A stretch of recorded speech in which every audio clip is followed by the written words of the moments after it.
So that brings me to the first of the 8 tips. And that is things you can do tomorrow. Again, tomorrow, like you don't need to know anything. Number 1, use good color contrast. You have colorblind people in your organization, period. If you have at least, I forget, 8 people, you're likely to have somebody who's colorblind. It varies in different demographics. The demographic with the highest prevalence of color blindness is U.S. male Caucasian. 8% of the population is colorblind to some degree. It's more common in men than women. So this is something you can do starting tomorrow. Use good color contrast. Just say to yourself, I am never going to create another document, another logo, another slide. I'm just not going to do, I'm drawing a line in the sand today, moving forward, that I'm going to use good color contrast. So what constitutes color contrast? Well, this is an example of a slide where we've got teal on white and gray on white, and this is a very common design aesthetic right now. Orange on white, yellow on white even, aqua on white, teal on white, very, very common. And yeah, maybe that's your design aesthetic, but is it, are you adding that if? You can take my training if your eyeballs work with my design aesthetic. Versus, here's the after. It's a slightly darker teal, it's a slightly darker gray. Like, oh my gosh, the world's going to end, you use darker teal. Okay, now I realize that there is marketing police and they have real power and they like to wield their power. So I'm not saying you have to abandon your color palette because I don't want to wish that fight on anybody. So here's what you need to know about color contrast. Color contrast does not keep you from using any color. Color contrast is about combinations of color.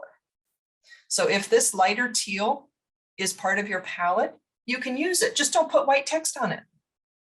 Or don't put it on white text. You can still use it for, a drop shadow on a photo or a stripe at the top of whatever, or use it with black or dark gray. So you can still use any color you want. Contrast is about pairings of colors. So you don't even have to take on the marketing department. So how do you test? How do you check? Well, one of my favorite tools is the WebAIM contrast checker. So let me pull it up right here. So this is a website and I will put the link here in chat. And here's what you do. The reason I love this site is you don't even have to remember what the rules are because it tells you what the rules are. So let's say, I forgot to ask you in advance if I could do this, Shannon. I'm going to pull up Shannon's website. I thought I still had it. Hang on, let me pull up the announcement for this page, for this exact. Okay, so here we go. Look, teal on white. How are we doing? So here's how this contrast checker works. So I'm going to put the website on one side and the color checker on the other side. So what you do is there's a foreground and a background color. So I'm going to start off. Oh, apparently when I made it smaller, the graphic got different. There we go. Okay, so let's try this purple on white first. So what you do is you click right here in the swatch. There's a little eyedropper. There's my background. It doesn't matter if you do foreground or background, they're interchangeable. And my background is white.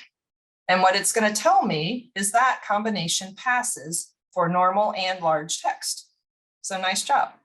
Now, there's some terms here that you may not be familiar with. WCAG is Web Content Accessibility Guidelines. That is the international standard for how to make something accessible. And there are different levels. AA is what most people shoot for. So this passes for normal text, for AA, and large text. So we're good. Now, I already know that yellow on black works, so I'm not going to test that one. But this teal here, that one's a little iffy. So let's try that one. Okay, it passes for large text, but not for small text. So this is pretty big, but the learning rebels, that's going to be hard for some people to see. But for the big text, that's okay. Now, what about this yellow on the teal? So some people won't be able to read that. Okay, so thank you for not stopping me from doing that, Shannon. I would say thanks for letting me, but you didn't let me. I just did it. But I don't do it to pick on Shannon. It's about this is about moving forward. This is not about looking back. It's about the next thing you create. Yes. To be fair though, to Shannon, would we have to flip our hex colors for foreground and background, considering that the background is the teal and the foreground is the yellow? It's the same either way. Oh, it is. Matter. Yeah. Oh. Yep. Fantastic. Thank you. And you just showed me 2 new things that I didn't know that I could use on the tool. So yay. Good. Thanks, Erica, though. I appreciate the effort.